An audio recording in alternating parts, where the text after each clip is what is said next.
Bom, pessoal, então agora retomando, vimos no bloco anterior o procedimento de revisão constitucional, agora o procedimento de reforma constitucional, o procedimento de reforma propriamente dito.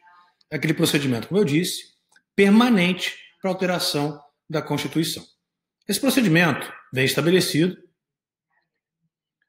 no artigo 60 da Constituição, incisos 1, 2 e 3, e parágrafos 2º, 3º e 5º. Então, incisos 60, incisos 1, 2 e 3, parágrafos 2º, 3º e 5º.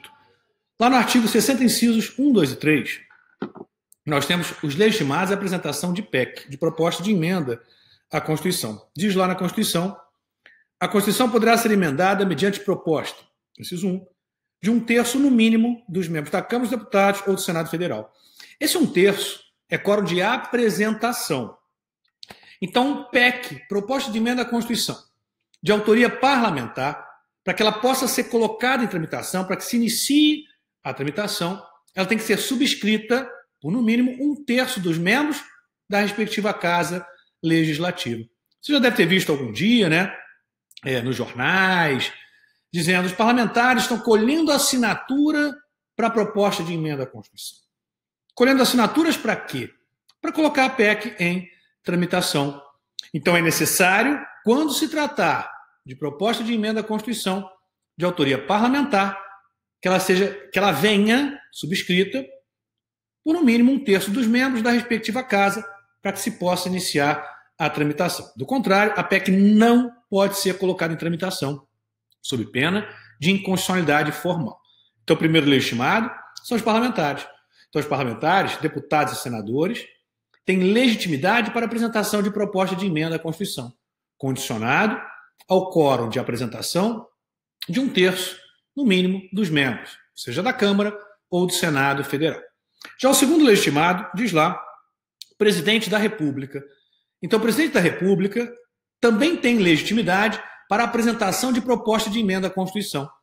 E o presidente participa do processo de reforma da Constituição apenas nesse momento, se ele apresentar a proposta de emenda à Constituição. Do contrário, não há qualquer participação do presidente da República no processo de reforma da Constituição. Então, se ele apresenta a PEC, esse é o único momento em que ele participa. Não há mais participação dele em nenhuma outra etapa do processo legislativo.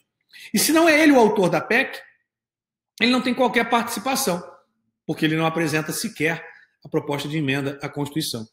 Não há, no processo de reforma da Constituição, no processo para a edição de emendas constitucionais, a etapa chamada etapa de deliberação executiva, como você tem no processo legislativo comum ou no processo legislativo ordinário, em que se tem a manifestação do presidente da República através de sanção ou veto a projeto de lei aprovado pelo Legislativo. Aqui não. Não há, portanto, sanção ou veto à proposta de emenda à Constituição. Você vai lembrar, nós dissemos isso, que a deliberação executiva no processo legislativo, ela é exceção, ela não é regra. Só existe a etapa de deliberação executiva no processo legislativo para a apreciação de projetos de lei. Não existe sanção ou veto à proposta de emenda, não existe sanção ou veto à medida provisória. Cuidado aqui com esse detalhe, hein? O que pode existir é sanção ou veto ao projeto de lei de conversão que altera a medida provisória, mas não a medida provisória. Então não há sanção ou veto à proposta de emenda, não há sanção ou veto à medida provisória, não há sanção ou veto a decreto legislativo, não há sanção ou veto à resolução. E, por óbvio, não há sanção ou veto à lei delegada. O presidente edita a lei delegada e não vai vetar a lei que ele edita. Logo, nós só temos, como dito, a fase de deliberação executiva, participação do presidente da República no processo legislativo através de sanção ou veto para apreciação de projetos de lei. Projeto de lei ordinária, projeto de lei complementar. Então, deliberação executiva não é regra no processo legislativo, porque o processo é legislativo. A deliberação executiva, ela é exceção no processo legislativo. Mas retomando aqui a legitimidade do presidente da República. Então, o presidente é legitimado à apresentação de proposta de emenda à Constituição. O legitimado, como dissemos, é o presidente da República. E agora, atenção, aquele que esteja no exercício da presidência da República. Então, aquele que estiver no exercício da presidência da República também é legitimado a apresentar uma proposta de emenda à Constituição. Assim como aquele que estiver no exercício da presidência da República também tem legitimidade para editar, por exemplo, uma medida provisória, cujo legitimado estabelecido na Constituição é o presidente da República. Te dou um exemplo. Não em relação à proposta de emenda, mas em relação à medida provisória, você vai fazer aqui o mesmo raciocínio. Quando a ex-presidente Dilma Rousseff estava sofrendo processo de impeachment, ela foi suspensa de suas funções. Suspensa de suas funções por aquele período de até 180 dias, ela foi, portanto, substituída pelo vice-presidente Michel Temer, que assumiu interinamente, nesse período, interinamente, a presidência da República. E o Michel Temer, nesse período em que ele estava no exercício interino da presidência da República, foi proporcionalmente um dos presidentes, no caso em exercício, que mais editaram medidas provisórias. Mas aqui serve simplesmente para demonstrarmos que o vice-presidente, no exercício da presidência, tem legitimidade para editar medida provisória. Logo, aqui o raciocínio vai ser o mesmo. Então, tem legitimidade a apresentação de proposta de emenda à Constituição o presidente, aquele que esteja no exercício da presidência da República. Terceiro legitimado, inciso 3 diz lá, de mais da metade das assembleias legislativas das unidades da federação, manifestando-se, cada uma delas, por maioria relativa de seus membros. Então, as assembleias legislativas também têm legitimidade a apresentar proposta de emenda à Constituição. Essa legitimação, ela decorre do próprio princípio federativo, das entidades federativas, os estados federados, poderem se manifestar e participar, através de apresentação de proposta de emenda à Constituição, do processo de reforma da Constituição. Constituição essa que vai reger as relações, não apenas entre as pessoas, mas as relações entre as entidades federadas, definindo competência de um, competência de outro. Então, as entidades da federação, os estados federados, têm interesse em participar do processo de reforma da Constituição. Então, essa legitimação ela decorre da própria ideia do princípio federativo, da possibilidade dos estados federados participarem do processo de reforma da Constituição através da apresentação de proposta de emenda à Constituição. Aqui também é exigido um quórum de apresentação de maioria absoluta das assembleias legislativas das unidades, de todas as unidades da federação. Então, nós temos 26 estados, conte aí com o Distrito Federal 27, dividido por 2, dá 13,5, arredondo 14. Se você contasse 26 estados, sem o DF, divide por 2, 13, primeiro número inteiro após a metade, 14. Ou seja, necessário que a PEC de autoria de Assembleia Legislativa venha subscrita, pelo menos, por 14 Assembleias Legislativas, para que possa, então, a proposta ser colocada em tramitação, para que o processo legislativo de reforma seja iniciado, seja deflagrado o processo legislativo. Cada uma dessas Assembleias Legislativas que subscrevem a PEC tem que ter se manifestado, no mínimo, por maioria relativa. Então, cuidado, maioria relativa é a manifestação daquela Assembleia específica para subscrever a proposta de emenda. Agora, a proposta de emenda, para ser colocada em tramitação, para se iniciar, portanto, a sua tramitação, tem que vir subscrita por, no mínimo, 14 Assembleias Legislativas. Aí você pode iniciar a tramitação. Vimos, portanto, os legitimados expressos na Constituição.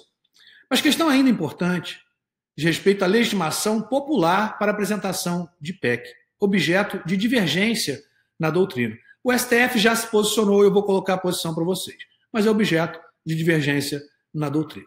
Então, coloque aí, observação, iniciativa popular de proposta de emenda à Constituição. Primeira corrente, José Afonso da Silva. O professor José Afonso da Silva defende a chamada iniciativa popular implícita. entende ele, que existe sim iniciativa popular para apresentação de PEC, embora não esteja prevista expressamente no artigo 60, incisos 1, 2 e 3, que trazem os legitimados para a proposição ou propositura de proposta de emenda à Constituição. Ele chega a essa conclusão a partir de uma interpretação sistemática e teleológica da Constituição, a partir da conjugação do parágrafo único do artigo 1º com o inciso 3 do artigo 14. Olha o que diz lá no parágrafo único do artigo 1º. Todo poder emana do povo, que o exerce por meio de representantes eleitos ou diretamente nos termos da Constituição. Grife, diretamente nos termos da Constituição. Faça uma remissão ao 14. O que vai importar para nós, no caso, é o inciso 3 do artigo 14. Mas eu vou ler o dispositivo todo, tá? Diz lá, artigo 14. A soberania popular será exercida pelo sufrágio universal, pelo voto direto e secreto, com valor igual para todos e nos termos da lei mediante. Inciso 1, plebiscito. Inciso 2, referendo. Inciso 3, iniciativa popular. Diz aqui iniciativa popular de lei? Não. Fala apenas iniciativa popular. Logo, diz o professor José Afonso da Silva, se o povo é titular do poder constituinte originário, se o povo pode editar uma nova Constituição, seja diretamente participando da elaboração da Constituição, da nova Constituição, ou indiretamente, através de representantes eleitos, para tanto, de uma Assembleia Constituinte, com muito mais razão, ele pode participar, ou deveria poder participar, do processo de reforma da Constituição, sendo, portanto, legítimo ao povo apresentar proposta de emenda à Constituição, mesmo não havendo previsão expressa. Porque a previsão expressa, veja só, é para o poder constituinte derivado reformador e não para o poder constituinte originário. O poder constituinte originário, ou titular do poder constituinte originário, teria uma limitação, lógico, teleológica. Teria uma limitação, portanto, que não depende, teria uma legitimação, limitação. Teria uma legitimação, portanto, que não depende de qualquer previsão expressa, por ser ele o próprio titular do poder constituinte originário. Logo, na visão do professor, seria possível, sim, a apresentação de proposta de emenda à Constituição de iniciativa popular. Então, o povo teria legitimidade. Então, seria legítimo a apresentação de PEC de autoria popular. Muito cuidado com o que eu estou dizendo aqui, pois existe, sim, em determinadas constituições estaduais, de forma expressa, a legitimação popular para apresentação de PEC, mas vem previsto expressamente nas constituições. Por exemplo, a Constituição do Estado do Rio de Janeiro. Agora, na Constituição Federal, não. O STF já se manifestou e disse que é legítimo que as constituições estaduais estabeleçam expressamente iniciativa popular de proposta de emenda à respectiva Constituição do Estado. Porque isso valoriza o princípio democrático, dá mais efetividade ao princípio democrático, porque permite a participação do povo, a participação dos eleitores no processo de alteração, até aqui, das constituições estaduais. Mas disso o STF. Não há legitimação implícita para a reforma da Constituição Federal. O procedimento de reforma da Constituição Federal ele vem previsto de forma expressa na Constituição. E os legitimados não são meramente exemplificativos, mas sim taxativos. Só aqueles legitimados que vêm previstos expressamente no artigo 60, incisos 1, 2 e 3. O STF não fez referência à possibilidade de se alterar a Constituição para introduzir no artigo 60, o inciso 4, por exemplo, estabelecendo iniciativa popular de PEC. Eu defendo que é possível uma emenda constitucional alterar a Constituição, inserir o inciso 4 no artigo 60, estabelecer expressamente iniciativa popular de PEC. Mas enquanto não houver previsão expressa, penso eu, não há iniciativa popular de proposta de emenda à Constituição. Pois o procedimento é aquele que vem estabelecido de forma expressa na Constituição Federal. Não há, portanto, legitimação implícita para apresentação de proposta de emenda, posição essa do STF. Agora, o STF, como eu disse, não se manifestou quanto à possibilidade ou não de se alterar a Constituição para introduzir expressamente a iniciativa popular. Não disse que pode e nem que não pode. que não foi essa questão submetida à análise pelo STF. Eu, como dito, defendo essa possibilidade, porque essa possibilidade valoriza o princípio democrático, valoriza a própria participação da sociedade, não apenas no processo de elaboração de leis, apresentando, portanto, um projeto de lei de iniciativa popular, que pode se dar no âmbito federal, estadual, municipal, distrital, mas com muito mais razão, o povo participando efetivamente do processo de reforma da Constituição Federal, possibilitando que o povo possa apresentar proposta de emenda à Constituição. Então, eu sou favorável a essa possibilidade, desde que introduzido um dispositivo na Constituição, trazendo essa legitimação de forma expressa. Mas eu, como STF, entendo que não há legitimação implícita para apresentação de proposta de emenda à Constituição. Então, vimos aí os legitimados à proposta ou à apresentação de proposta de emenda à Constituição. Temos que definir agora qual casa é casa iniciadora e qual casa é casa revisora. A Constituição, ela não faz referência, quando se tratar de proposta de emenda à Constituição, de PEC, a qual das casas deve necessariamente funcionar como casa iniciadora e, consequentemente, qual das casas funciona como casa revisora. Como a Constituição faz, por exemplo, em relação a projetos de lei. Em relação a projetos de lei, a Constituição traz uma série de dispositivos expressos definindo qual é a casa iniciadora e qual será a casa revisora. Por exemplo, se nós formos à Constituição, lá no artigo 64 da Constituição, olha o que diz lá. A discussão e votação dos projetos de lei de iniciativa do Presidente da República, do Supremo Tribunal Federal, dos tribunais superiores, terão início na Câmara dos Deputados. Agora, artigo 61, parágrafo 2º. A iniciativa popular de lei pode ser exercida pela apresentação à Câmara dos Deputados de projeto de lei.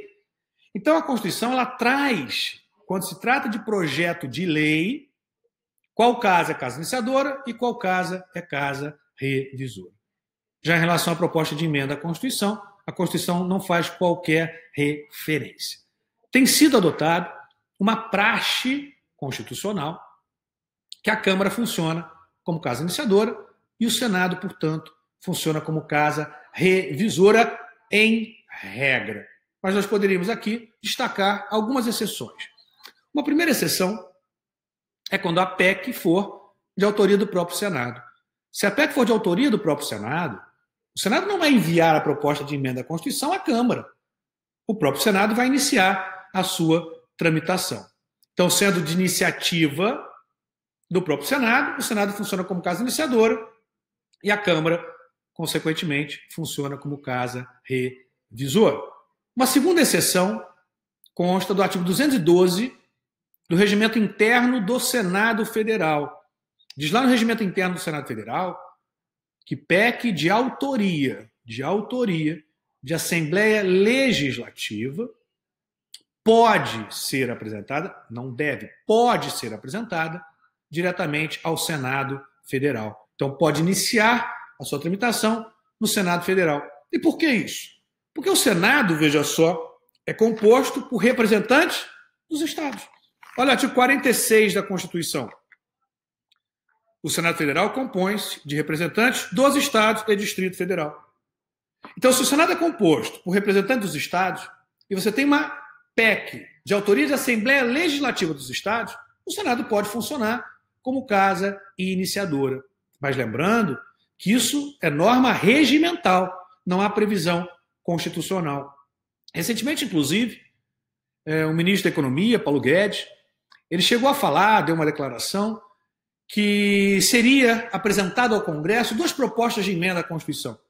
Reforma tributária, reforma fiscal e outras, né? Mais duas especificamente. Uma seria apresentada pelo presidente, autoria do presidente.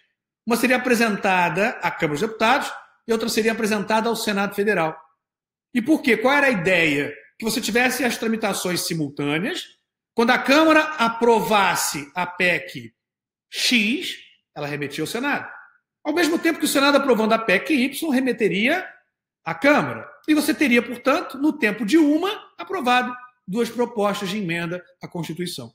Indaga-se: seria inconstitucional o presidente apresentar proposta de emenda à Constituição diretamente ao Senado? Não há na regra constitucional, como nós dissemos. Também não há regra regimental prevendo.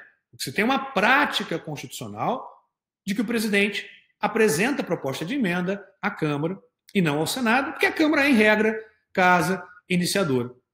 Mas não há, pelo menos não de forma expressa, nenhum dispositivo constitucional. Então não violaria, de forma expressa, nenhum dispositivo da Constituição.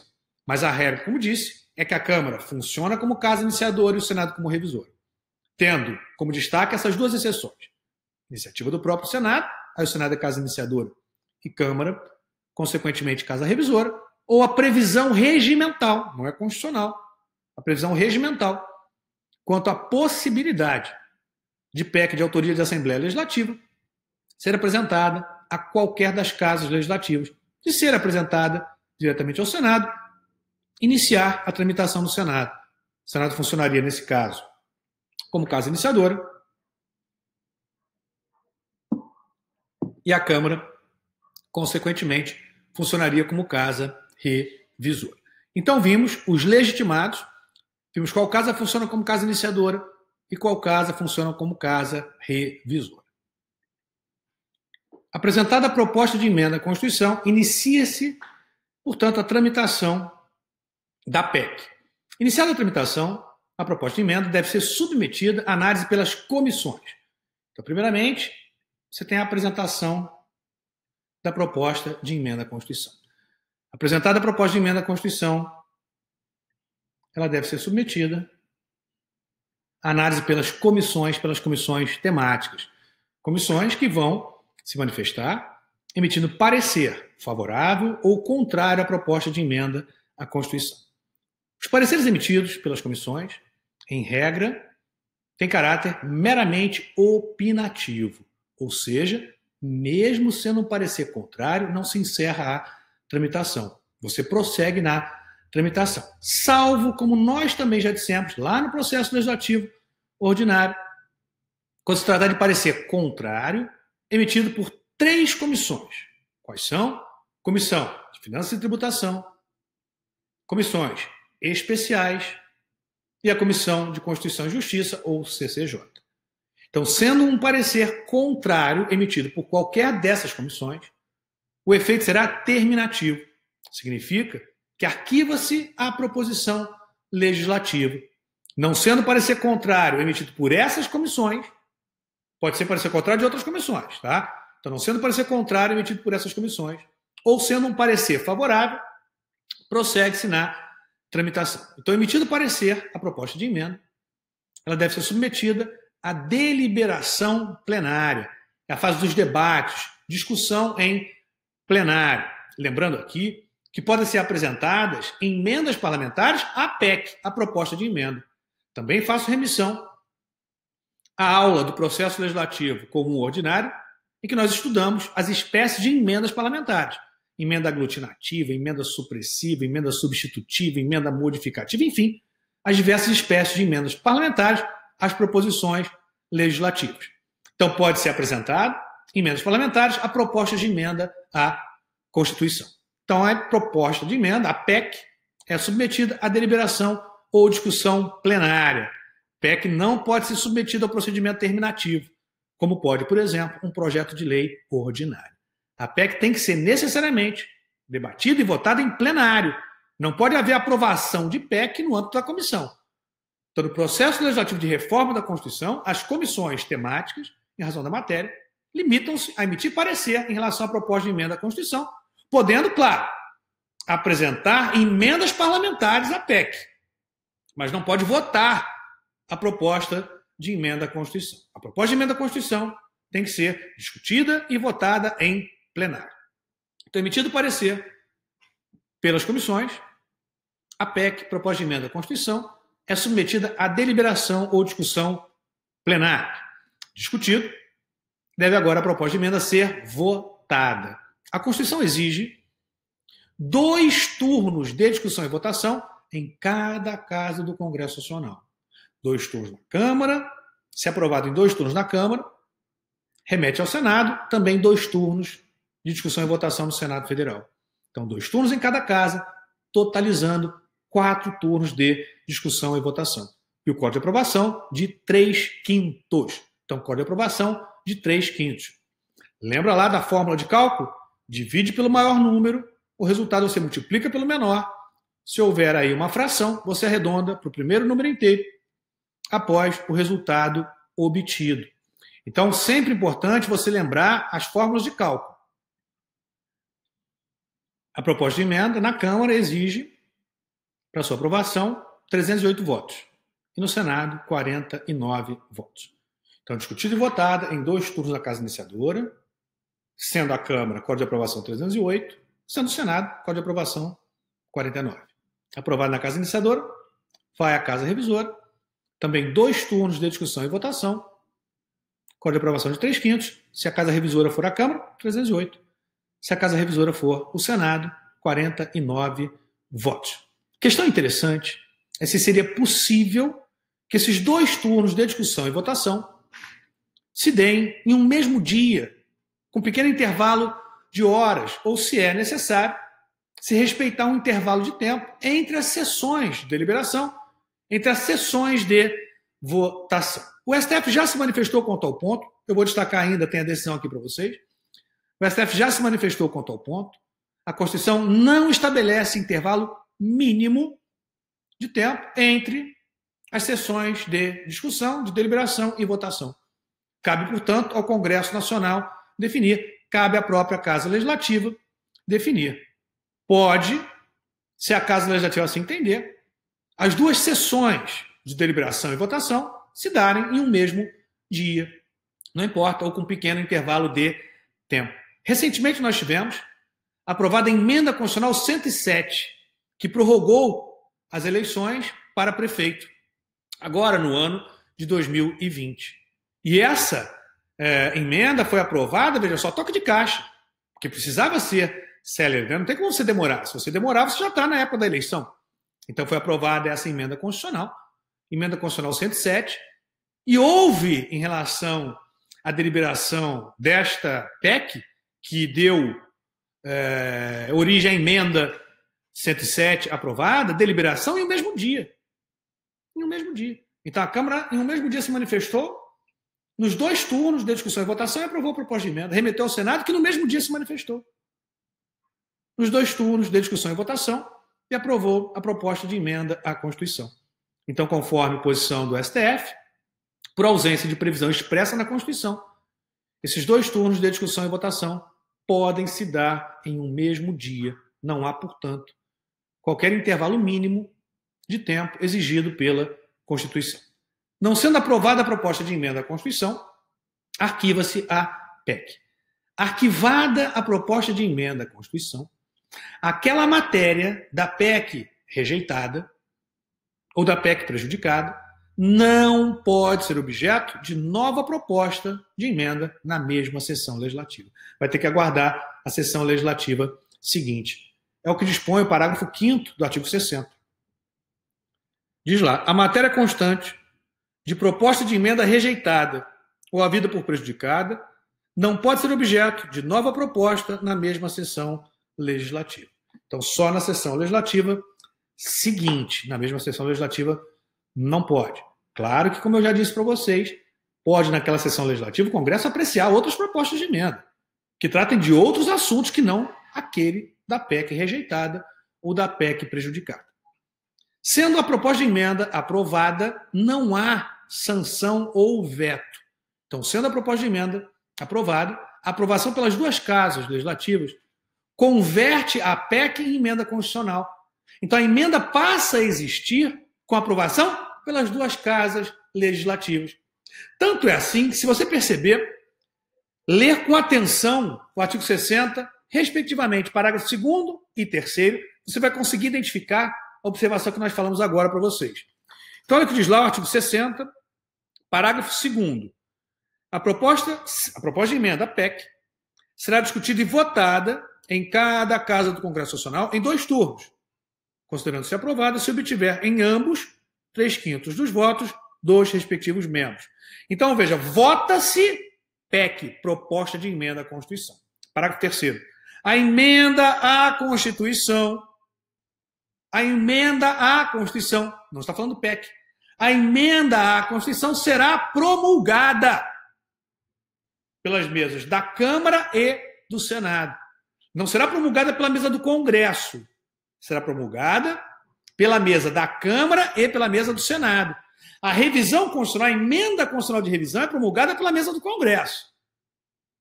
Porque a sessão, vocês lembram, é unicameral.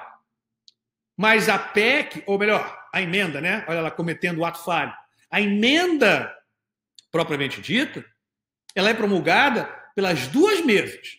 Mesa da Câmara e mesa do Senado Federal.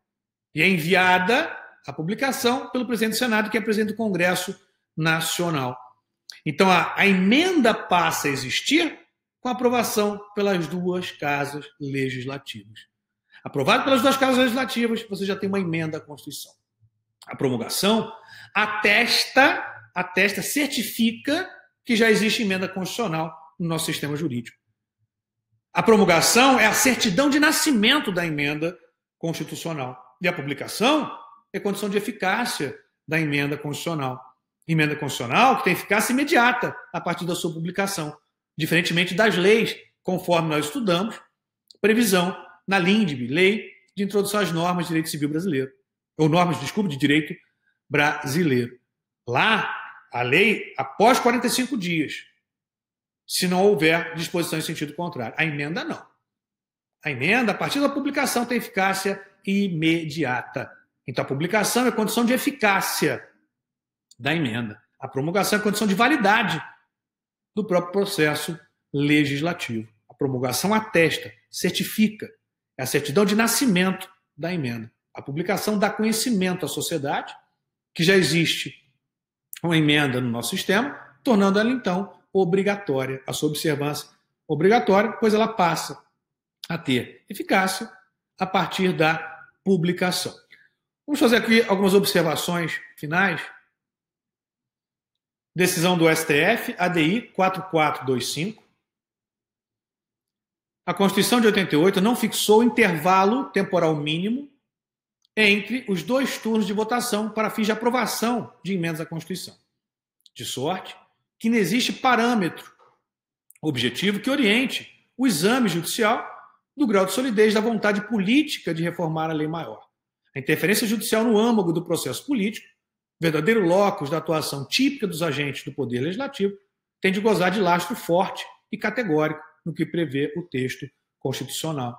Então, conforme a posição do STF, não há na Constituição obrigação para observância de qualquer intervalo mínimo de tempo entre os dois turnos de discussão e votação.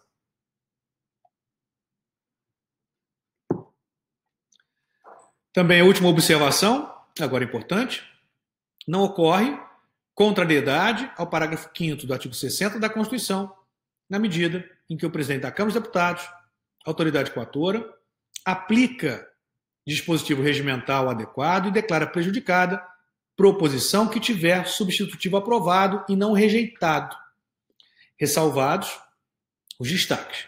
É de se ver, pois, que tendo a Câmara dos Deputados apenas rejeitado o substitutivo e não o projeto que veio por mensagem do Poder Executivo, não se cuida de aplicar a norma do artigo 60, parágrafo 5º da Constituição. Por isso mesmo, afastada a rejeição do substitutivo, nada impede que se prossiga na votação do projeto originário, que não pode ser votado na mesma sessão. O que não pode ser votado na mesma sessão legislativa é a emenda rejeitada ou a vida por prejudicada, e não o substitutivo, que é uma subespécie do projeto original proposto. Vou explicar para vocês o que está dito aqui. Então, a questão, o caso concreto que chegou ao STF foi apresentada uma proposta de emenda à Constituição de autoria do presidente da República. Essa proposta de emenda foi submetida à análise pelas comissões. No âmbito da comissão, foi apresentada uma PEC substitutiva. Ou melhor, vamos falar só um substitutivo. Foi apresentado um substitutivo à PEC originária apresentada pelo presidente da República. A originária ficou aguardando na comissão, ficou ali quietinha na comissão. E o que prosseguiu em tramitação, foi o substitutivo, a PEC originária. O substitutivo foi rejeitado em plenário. Foi rejeitado em plenário, o presidente da respectiva Casa Legislativa recolocou em tramitação a PEC originária apresentada pelo presidente da República. A questão foi levada ao STF, indagando se haveria alguma violação ao parágrafo 5º do artigo 60 da Constituição. O STF respondeu negativamente. Não há violação ao parágrafo 5º. Porque, veja só, diz lá o parágrafo 5º, a matéria constante de proposta de emenda rejeitada, ou havida por prejudicada, não pode ser objeto de nova proposta na mesma sessão legislativa. A proposta que foi recolocada em tramitação não é nova, era originária. Então, veja que a proposta originária não foi rejeitada. O que foi rejeitada foi uma emenda parlamentar à proposta originária, que é o substitutivo. Então, não se impede a recolocação em tramitação da PEC originária, pois não é nova proposta de emenda à Constituição, ainda na mesma sessão legislativa. Então, muito cuidado com essa decisão. Isso pega muita gente. Se fosse rejeitado a PEC originária, não poderia ser apresentada uma PEC parlamentar tratando do mesmo tema naquela mesma sessão legislativa. Aí não poderia. Mas aqui o que foi rejeitado foi uma emenda parlamentar à PEC originária, chamada de substitutivo à PEC originária. Então, rejeitado ou substitutivo, nada impede que seja recolocada em tramitação a proposta de emenda à Constituição originária. Não acabamos ainda as observações finais, tá? Eu vou prosseguir com vocês. Ainda temos como observação final importante os chamados limites inerentes ou implícitos. Aqueles limites que não vêm previstos de forma expressa na Constituição. Bom, a primeira limitação implícita que nós podemos destacar é a vedação à reforma do próprio parágrafo 4º do artigo 60. Vedação à dupla reforma ou à dupla revisão. O que quer dizer isso? Muito se discutia na doutrina se seria possível eliminar, abolir uma cláusula pétrea do nosso sistema jurídico constitucional. Você pode estar pensando, poxa, professor, peraí. É tão óbvio a questão, né? Diz lá no 60, parágrafo 4º, não será objeto de deliberação, não posso nem deliberar. A proposta de emenda tendente a abolir e as matérias indicadas, as matérias protegidas, as matérias que não podem ser eliminadas do sistema jurídico, as cláusulas pétreas. Então, por que essa discussão, professor? Porque havia sim, existe inclusive, um posicionamento doutrinário que defende a possibilidade de se eliminar uma cláusula pétrea, de se abolir uma cláusula pétrea. Nesse sentido, Manuel Gonçalves Ferreira Filho. Então, Manuel Gonçalves Ferreira Filho defende a possibilidade, excepcional, mas existe a possibilidade de se eliminar uma cláusula pétrea. E defende ele que isso seria possível através do procedimento chamado de dupla reforma ou de dupla revisão. E qual é o raciocínio aqui que ele faz? Dizer que não há qualquer vedação na Constituição quanto à eliminação, à revogação do parágrafo 4º do artigo 60. Veja, não estou tocando na matéria. Eu não vou mexer, por exemplo, na forma federativa de Estado, não vou mexer, por exemplo, no voto direto, secreto, universal e periódico, não vou mexer na separação de poderes, não vou mexer nos direitos e garantias individuais. Então vai ser editada uma primeira proposta de emenda à Constituição, revogando o parágrafo 4º. Então é aprovada essa emenda, revogando o parágrafo 4º. Elimina o parágrafo 4º. Depois de editada essa emenda, eliminando o parágrafo 4º, quando você for à Constituição, o parágrafo 4º não está mais lá. Foi revogado. Mas eu não mexi até agora na matéria. Não mais existindo o parágrafo 4º, poderia ser editada qualquer emenda agora à Constituição, eliminando aqueles assuntos que já não mais são cláusulas pétreas, que já não mais têm a proteção do parágrafo 4º. Então, Manuel Gonçalves Ferreira Filho defendeu, ou defende, está vivo, defende, a possibilidade de se abolir uma cláusula pétrea através do procedimento de dupla reforma ou de dupla revisão. Isso foi rechaçado prontamente pela doutrina absolutamente majoritária. Claro que a gente tem essa pequena divergência. Ele, por exemplo, diverge. Mas foi rechaçado pela doutrina absolutamente majoritária. E por uma questão lógica e teleológica. Veja só, se o parágrafo 4º diz que aquelas matérias ali indicadas não podem ser abolidas, são, portanto, cláusulas pétreas, o próprio parágrafo 4º é uma cláusula pétrea. Uma cláusula pétrea implícita. Não precisaria o parágrafo 4 dizer não podem ser abolidas as matérias indicadas no inciso 1, 2, 3 e 4 e, por óbvio, eu também. Precisa disso? Lógico que isso é uma interpretação, tá, que decorre da própria finalidade do dispositivo. Uma interpretação lógica, teleológica. Se ele, parágrafo 4º, impede a eliminação de determinadas matérias, ele, parágrafo 4º, é uma cláusula pétrea. Uma cláusula pétrea implícita. Então é vedado implicitamente. Um limite, portanto, implícito à dupla reforma ou dupla revisão. Mas voltando aos limites implícitos. Também é limitação implícita, é vedado alterar o próprio procedimento estabelecido para a reforma da Constituição. Também temos divergência quanto a esse limite. O José Afonso da Silva defende ser possível se alterar o procedimento de reforma da Constituição para dificultar a alteração da Constituição, nunca para simplificar. Então, existe uma limitação implícita quanto à alteração do procedimento de reforma. A divergência é se essa alteração pode se dar para dificultar ainda mais o procedimento de reforma ou não pode haver qualquer tipo de alteração. José Afonso da Silva entende que não pode haver alteração para simplificar o procedimento de reforma, mas pode sim haver alteração para dificultar ainda mais o procedimento de reforma. Uma segunda corrente entende que não pode haver qualquer alteração no procedimento de reforma, seja para mais ou para menos, nesse sentido Gilmar Mendes. E por quê? Porque se você pudesse alterar, ainda que seja apenas para dificultar a reforma da Constituição, você estaria possibilitando ao poder constituinte derivado reformador mudar a própria estrutura da Constituição. Uma Constituição que é rígida poderia ser transformada praticamente em uma Constituição imutável. Imagine que o Congresso altere o procedimento de reforma, estabelecendo 4 turnos de votação em cada casa. Aprovação por unanimidade. Impossível, praticamente, mudar a Constituição. Então, o poder constituinte reformador, nesse caso, a partir da alteração do procedimento de reforma, estaria mudando a estrutura da Constituição. De uma Constituição rígida para uma Constituição imutável. E quem define a estrutura da Constituição não é ele, o poder constituinte derivado reformador, mas o poder constituinte originário. E a nossa Constituição é rígida. Nossa Constituição não é imutável. Então, essa segunda corrente entende que não poderia haver qualquer alteração, nem para simplificar e nem para tornar o procedimento mais difícil.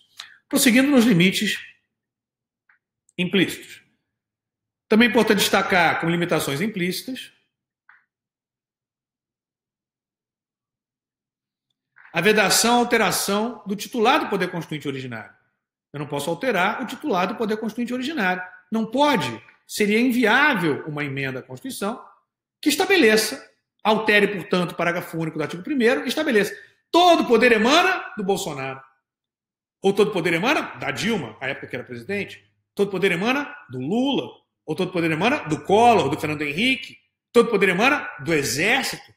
Todo poder emana do Congresso Nacional. Óbvio que não pode. Você teria o poder constituinte reformador alterando o poder constituinte originário? Criatura alterando o criador? Não. Também aqui é uma decorrência de uma interpretação lógico-teleológica. Não pode o poder reformador alterar a titularidade do poder constituinte originário.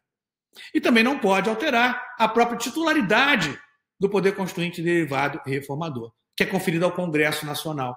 Então não poderia uma emenda, por exemplo, dizer quem altera a Constituição não é mais o Congresso, é o Presidente da República. Quem altera a Constituição não é mais o Congresso, é o Exército. Quem altera a Constituição não é mais o Congresso, é o STF. Então não pode. Então não pode o poder constituinte derivado reformador, que é um poder condicionado, alterar as próprias condições. Ele é condicionado pelas regras estabelecidas pelo poder constituinte originário. Então não pode ele alterar essas próprias regras. Senão ele não seria um poder condicionado, seria um poder condicionante. Nós vimos, portanto, processo de reforma da Constituição, falamos dos limites materiais, as cláusulas pétreas, Falamos dos limites formais, dos limites circunstanciais. Limites circunstanciais também comportam uma observação final para vocês. Limites circunstanciais que vêm previstos no artigo 60, parágrafo 1º, e diz lá, a Constituição não poderá ser emendada na vigência de intervenção federal, de Estado de defesa ou de Estado de sítio. O que isso significa não pode ser emendada? Não posso iniciar a tramitação, não posso deliberar, não posso votar, não posso promulgar, questão também divergente. O Congresso Nacional vem adotando uma posição quanto à limitação circunstancial impedir apenas as manifestações plenárias.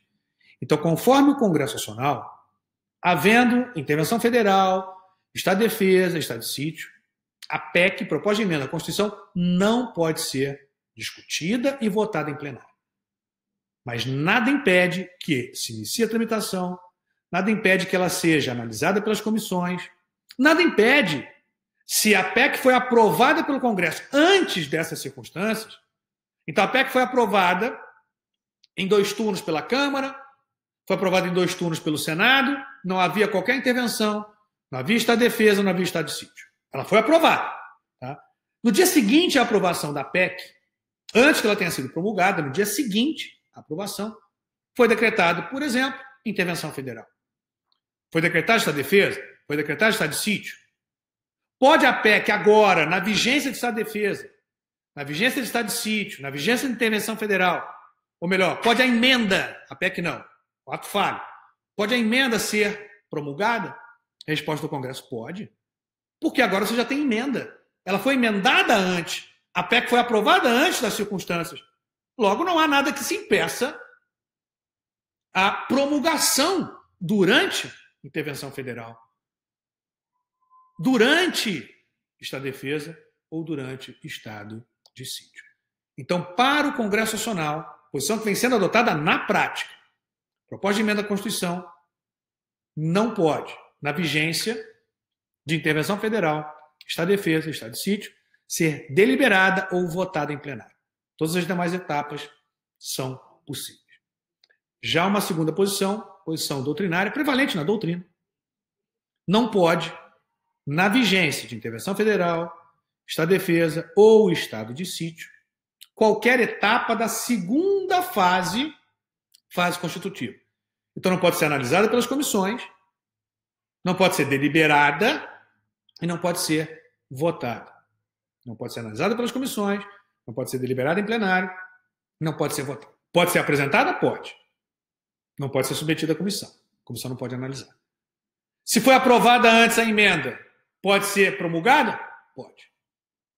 Então, o que o limite circunstancial impede é qualquer etapa da segunda fase, da fase constitutiva.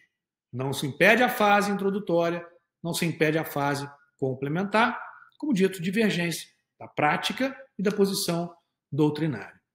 Então, vimos aqui análise de proposta de emenda à Constituição, do processo de reforma da Constituição. Vimos processo de revisão anteriormente, agora processo de reforma propriamente dito. Fechamos emendas constitucionais. Até a próxima.